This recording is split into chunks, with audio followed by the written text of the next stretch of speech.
죽은 자의 집 청소. 김완지음. 죽음 언저리에서 행하는 특별한 서비스. 김영사. 김완. 서울에서 태어나 부산에서 자랐고 대학에서 시를 전공했다. 출판과 트렌드 산업 분야에서 일하다가 전업작가로 살고자 30대 후반에 돌연 산골 생활을 했다. 그 후 취재와 집필을 위해 몇 년 동안 일본에 머물며 주거니가 남긴 것과 그 자리를 수습하는 일에 관심을 두게 되었다. 동일본 대지진을 겪은 후 귀국하여 특수 청소 서비스 회사 하드웍스를 설립하여 일하고 있으며 일상적으로 맞닥뜨리는 죽음 현장에 드러난 인간의 삶과 존재에 대한 기록을 남기고 있다.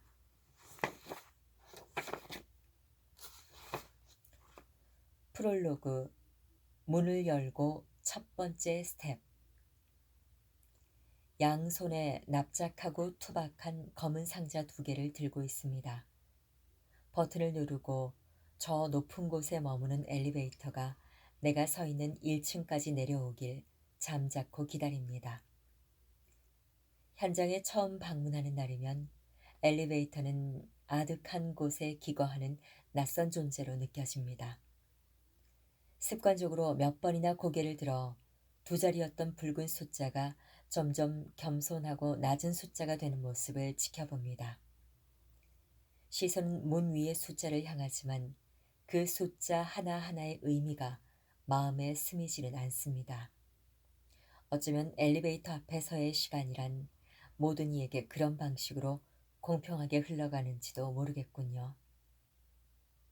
지난달에 돌아가신 당신도 생전에 바로 이 문 앞에서 짧은 순간이지만 이어보면 꽤 오랜 시간을 보냈겠죠. 서로 누군지도 모르는 우리는 이 시간을 공유하기 시작했습니다. 두께 4mm의 강인한 폴리프로필렌으로 만들어진 상자 안에는 여러 가지 보호장구가 들어있습니다. 파란색 수술용 글로브와 역시 파란색 신발 덮개, 그 안에 덧씻는 투명한 파란색 비닐로 만들어진 또 다른 신발 덮개, 하얀색 방진 마스크와 연한 회색의 방독 마스크, 그리고 현관문을 여는데 요긴한 공구 따위가 손잡이가 달린 2 상자에 나누어 담겨 있습니다. 이런 보호장구들은 나 같은 직업을 가진 사람에게는 또 하나의 피부와 같습니다. 콘돔이 생명의 잉태를 막듯 이런 보호장구의 얇은 막이 나를 감염과 오염, 죽음의 위협으로부터 막아준다고 믿습니다. 낯선 존재였던 엘리베이터는 선뜻 좌우로 품을 열고 정해진 층까지 나와 함께 동반 상승합니다. 이때 코는 어느 때보다 예민해져서 무심코 그 안에서 뭔가를 수색하기 시작합니다. 나이 지긋한 남자가 쓸 법한 고전적인 화장수 향기, 막 배달된 피자 냄새, 음식물 쓰레기 봉투가 머문 듯 아련하고 퀴퀴한 냄새. 밀폐된 공간에서 후각의 추적 능력이 한껏 고양되었음을 깨닫습니다. 엘리베이터가 문을 열어 나를 내보내고서 이 추적은 더없이 집요해집니다. 사실 내 일은 살아있는 사람을 괴롭히는 죽은 사람이 만든 냄새가 가져다 줍니다. 그 냄새를 극적으로 없앴을 때 내 비즈니스는 성공하죠.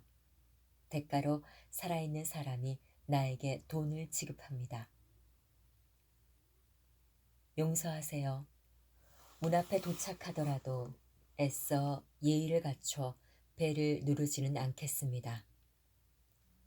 저 안에서 기다리는 것은 당신이 아니라 당신이 남긴 것이니까요. 조심스레 검은 상자를 열어 신발 덮개를 신고 수술용 글러브를 양손에 끼우고는 행여나 빈틈이나 헐거운 구석은 없는지 매만져 봅니다.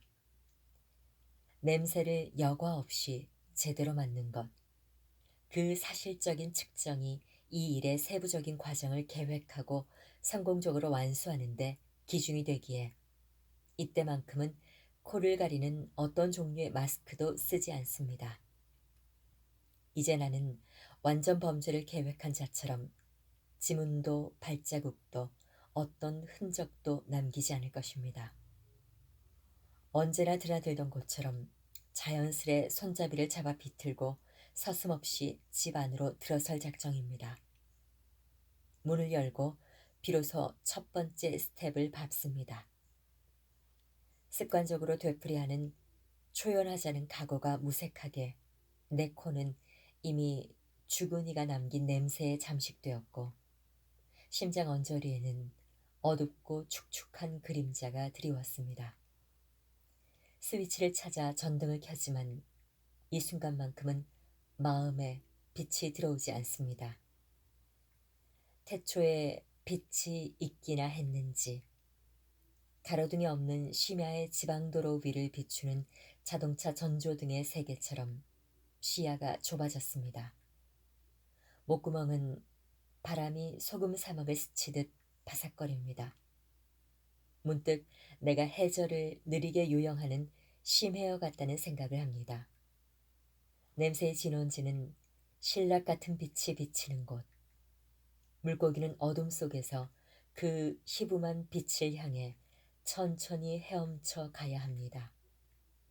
모래에 감춰진 산호나 심해 곳곳에 좌초된 난파선의 뾰족한 잔해에 찔리지 않도록 가능한 한 느리게 나아갈 것. 눈 어둡고 심약한 물고기여. 두려움을 헤치고 그곳에 가야만 비로소 이 지독한 심해 압력에서 해방될 수 있다. 죽은 사람이 오래 방치된 바닥은 의례 기름막으로 덮여 있어서 미끄러지지 않도록 신경을 곤두세워 앞으로 걸어갑니다. 그 방은 바로 당신이 숨을 거둔 곳입니다. 당신은 없지만 육체가 남긴 조각들이 천연스레 기다립니다. 침대 위엔 몸의 크기를 과장해서 알려주는 검붉은 얼룩이 말라붙어 있습니다. 베개엔 살아있을 때 당신의 뒤통수를 이루었을 피부가 밤베개 머리카락과 함께 말라붙어 있습니다. 천장과 벽엔 비대해진 파리들이 달라붙은 채 소리 없이 손바닥을 비비고 있겠죠. 이불을 들추면 마침내 젖과 꿀이 흐르는 따뜻한 안식처를 찾아낸 구더기 떼가 뒤엉켜 서로 몸을 들이비빕니다. 구더기들이 온몸을 흔들며 춤추는 광경을 보고 있자면 알코올이 담긴 유리단지 속에서 영원히 박제된 것만 같았던 나의 뇌가 온기를 되찾아 꿈틀거리기 시작합니다. 좁아졌던 시야가 비로소 터널을 벗어난 듯 밝게 열리고 내가 이곳에 방문한 이유가 선명하게 떠오릅니다. 이곳에서 새로이 탄생한 작은 생명체들은 나에게 스텝을 또 다른 방향으로 옮길 때를 알려줍니다. 방에서 나와 이 집에서 드러내야 할 살림 규모를 파악하기 위해 집 구석구석을 탐색하기 시작합니다. 거실을 거쳐 베란다로, 화장실을 거쳐 또 다른 방으로, 부엌을 거쳐 현관 신발장으로 걸음을 옮깁니다. 그 스텝은 빠르고 직선적이죠. 이미 심장에 드리워졌던 그림자는 흔적도 없이 사라졌습니다. 심장을 옥죄던 어둠은 실체의 구체적인 직시라는 강렬한 태양을 만나면 언제 그랬냐는 듯 자취를 감추곤 합니다. 두려움은 언제나 내 안에서 비롯되어 내 안으로 사라집니다. 한 번도 저 바깥에 있지 않았습니다. 여기에서 당신은 홀로 숨을 거두었고 꽤 오랫동안 그대로 머물렀고 오늘부터 나는 남겨진 흔적을 요령껏 지울 것입니다. 이제 현관문을 열고 나가 1층으로 내려가야 합니다. 그곳에는 장례를 막 치르고 돌아왔을 당신의 딸이 기다리고 있습니다. 엘리베이터를 기다리는 동안 그녀에게 어떤 말부터 꺼낼지 미리 생각해 둬야 합니다. 자, 이제 전등을 끄겠습니다.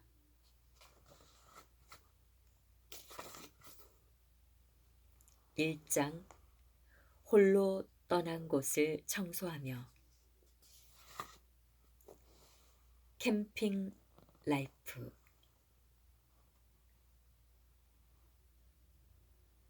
이른 저녁 식사를 마치고 막 해가 저물 무렵에 전화가 걸려왔다. 부동산 중개인은 자살한 젊은 여성의 원룸을 맡기고 싶다며 이것저것 물어보더니 조심스레 말을 덧붙인다. 좀 특이한 점이 있는데 그렇다고 골치 아픈 건 아니고 어차피 뭐 가보시면 알게 될 테지만 아무튼 살림도 없는 간단한 집이니까 잘 부탁드립니다.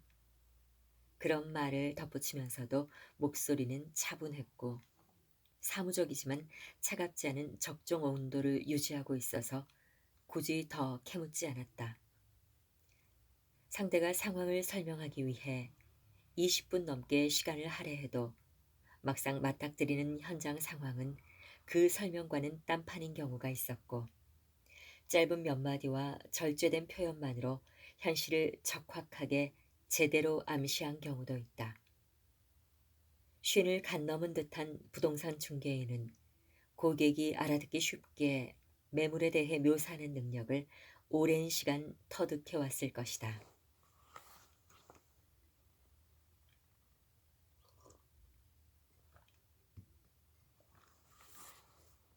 전날 늦은 밤부터 내리던 비는 우리가 출발할 새벽보다 잦아들었지만 여전히 그치지는 않았다. 미끄럼 방지턱이 없는 좁은 대리석 계단을 통해 무거운 짐을 내리며 넘어지지 말아야겠다고 다짐했다. 디지털 도어록은 이미 반들반들하게 광택이 나는 새 제품으로 바뀌어 있고 부동산 중개인이 알려준 대로 번호를 누르자 옆집에서도 들릴 만큼 명쾌한 잠금 해제 신호음이 울렸다. 이번엔 나조차 들리지 않도록 소리를 죽인 채 큰 숨을 한번 들이쉬고는 손잡이를 비틀고 집에 들어섰다. 섬유 유연제의 라벤더 향과 사람이 부패하며 만들어낸 것이 뒤엉켜 불쾌하면서도 달콤한 냄새가 코에 스며들었다. 어둠 속에서 손을 뻗어 전등을 켰을 때 눈앞에 펼쳐진 예상 밖의 광경에 곤두섰던 신경은 금세 놀라움이라는 감정 뒤로 밀려났다. 자살 현장에서 뜻밖의 마주한 캠핑장. 연분홍색 텐트가 방 한가운데 동그랗게 세워져 있다. 입구에는 소주병 67개가 놓여 있고 텐트 안에 두꺼운 에어매트가 팽팽하게 부풀어 있다. 누가 봐도 이곳은 잠시 머물고자 꾸린 거처이다. 방이라는 공간에 놓여 이상하게 보일 뿐 그대로 강변의 자갈밭이나 숲으로 옮겨 놓아도 이상할 것이 없는 풍경이다. 주변엔 TV도 화장대도 없다. 입주자의 냄새를 풍기는 것은 흔히 행어라고 부르는 천장과 바닥을 잇는 여러 개의 금속봉으로 이루어진 옷 보관 렉뿐이다. 베란다에는 이사 목적으로 사용하는 노란색 폴리프로필렌 박스 여러 개가 납작하게 접힌 채 세워져 있다. 숫자를 세어보니 5개. 모서리에 필라멘트 테이프가 금방이라도 떨어질 듯 아슬아슬하게 붙어 있는 것이 벌써 여러 차례 이사하며 사용한 모양새다. 그녀의 모든 살림은 이 5개의 노란 상자에 고스란히 담겨 정식 이사 업체가 아닌 개인이 운전하는 경화물차나 작은 승합차로 옮겨져 고시원에서 원룸으로 지하방에서 계단이 많은 지상의 집으로 전전했을 것이다. 텐트와 화장실 입구 사이 장판에 혈액이 말라붙어 있다. 불편 라벤더 향을 견디며 조심스레 엎드려 바닥을 닦아낸다. 화장실 전등 스위치가 있는 벽면에도 피가 말라붙어 있다. 그녀는 화장실 위 천장에 연결된 도시가스 공급관에 목을 매고 스스로 목숨을 저버린 것이다. 바닥을 닦다가 앉은 채로 잠시 천장의 가스관을 올려다본다. 문득 내가 그녀의 시점으로 이 공간을 내려보는 듯하다. 저기에 매달렸다면 그녀가 생에서 마지막으로 본 광경은 잠시 뒤에 내가 분해하려는 바로 저 텐트의 정수리였을 것이다.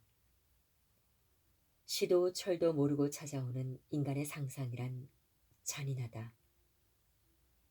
모든 살림을 한눈에 내려다보며 삶을 끝내려는 그녀는 어떤 심정이었을까? 친구여, 이 모든 것이 그저 어느 날 당신과 내가 함께 꾼 깨고 나서 돌아보면 웃어넘길 한낱 부질없는 꿈이었다고 말하자. 가방 속에서 이력서가 발견되었다. 그녀는 고등학교 졸업과 동시에 대기업 휴대전화 부품 공장에서 일했다. 5년을 근속하고 또 다른 대기업 공장으로 옮겨 또 몇 년 동안 일했다. 2년 뒤 30이 될 나이다. 단색 배경에 표정 없는 증명사진. 한반에 동명이인이 꼭 한 명은 있을 것 같은 흔한 이름. 이력이라곤 단 몇 줄뿐.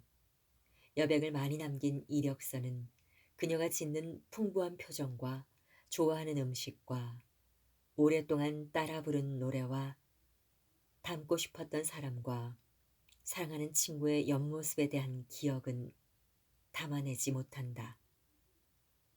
텐트 뒤에서 책 몇 권을 발견했다.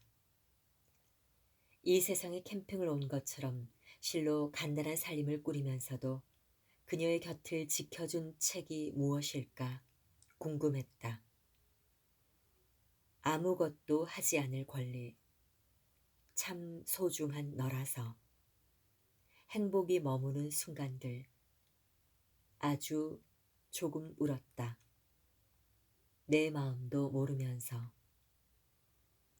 모두가 마음의 위로가 필요한 사람을 위한 책이다. 서점에서 이 책들을 발견하고 집 혹은 집이라 불리는 캠핑장에서 읽기 위해 값을 치르며 그녀는 어떤 생각을 했을까? 텐트 안 램프에 불을 밝히고 문장을 읽어나가며 그녀는 어떤 마음이었을까? 누군가 그녀의 마음을 알아주고 이해했다면 스스로 삶을 저버리겠다는 생각 따위는 하지 않고 어느덧 서른을 맞이하고 소중한 너를 만나 사랑에 빠지고 가끔은 울기도 하겠지만 행복한 시간 속에 머물며 살아갈 수 있었을까? 아무것도 하지 않아도 삶을 온전히 영위할 수 있다는 사실에 안도하면서 내 마음도 모르면서 그녀 마음에 아주 사소한 것조차 제대로 알지 못하는 나는 동료가 알아채지 못하게 눈물을 훔치고 책들을 서둘러 자루에 쏟아부었다. 오늘 이마저 사라지고 완전히 텅 비워질 이곳에도 어김없이 찾아올 밤과 어둠이 야속하다.